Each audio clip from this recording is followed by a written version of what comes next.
एक बार एक बड़े से हॉल में बहुत सारे लोग बैठे थे। वहां पर दुनिया का एक बहुत ही बड़ा स्पीकर आने वाला था और सब लोग उनकी बातें सुनने के लिए वहां पर आए थे। लगभग 10 मिनट के बाद वह स्पीकर स्टेज पर आ जाता है और वह बोलता है कि अगर आपने मेरी बात ठीक से सुन ली और समझ ली तो आपकी जिंदगी पूरी तरह से बदल जाएगी। उसके बाद वह अपनी जेब से एक बिल्कुल नया चमकता हुआ 500 रुपए का नोट निकालता है और उसको ऊपर करके सबसे पूछता है कि ये नोट आप में से किसको चाहिए। ये सुनते ही सब लोग अपने अपने हाथ ऊपर कर देते हैं। वह स्पीकर बोलता है कि ये नोट मैं आप में से किसी एक को दूंगा, लेकिन इसके लिए आपको थोड़ा वेट करना होगा। अब वह स्पीकर उस नोट को अपनी मुट्ठी में बंद कर लेता है और थोड़ी देर तक उसको मसलता है। अब उस नए नोट में सर पड़ जाते हैं और वह थोड़ा पुराना सा दिखने लगता है और वह एक किनारे से थोड़ा फट भी जाता है।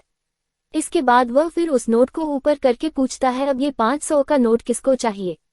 इस बार भी सभी लोग अपने हाथ ऊपर कर देते हैं। तब स्पीकर ने उस नोट को जमीन पर गिरा दिया और उस नोट पर 3 से 4 बार पैर रख दिया। इससे नोट और भी पुराना हो गया और उस पर थोड़ी मिट्टी भी लग गई थी। फिर उन्होंने उस नोट को ऊपर किया और पूछा कि अब बताओ, अब इस नोट को आप में से कौन लेना चाहता है। और इस बार फिर सबके सब ने अपने हाथ ऊपर कर दिए। स्पीकर अब नोट को फिर से नीचे जमीन पर गिरा देता है और उसके ऊपर कूद कूद कर उसको दोनों पैरों से रगड़ देता है और उसके ऊपर चाय भी गिरा देता है। अब नोट इतना गंदा हो जाता है कि उसको पहचानना भी मुश्किल होता है। कोई भी उस नोट को देखता तो यही बोलता कि अब ये सिर्फ एक गंदा कागज का टुकड़ा है, अब ये बेकार है, इस दुनिया में इसकी कोई वैल्यू नहीं है। स्पीकर ने एक बार फिर उस नोट को उठाया और ऊपर करके सबसे पूछा, अब इस नोट को कौन लेना चाहता है। और इस बार भी सबके सब ने अपने हाथ ऊपर कर दिए।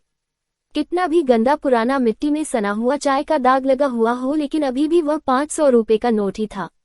जिंदगी कई बार बड़े बड़े झटके देती है। आप एग्जाम में फेल हो जाते हो या जॉब के इंटरव्यू के बाद आपका सिलेक्शन नहीं होता।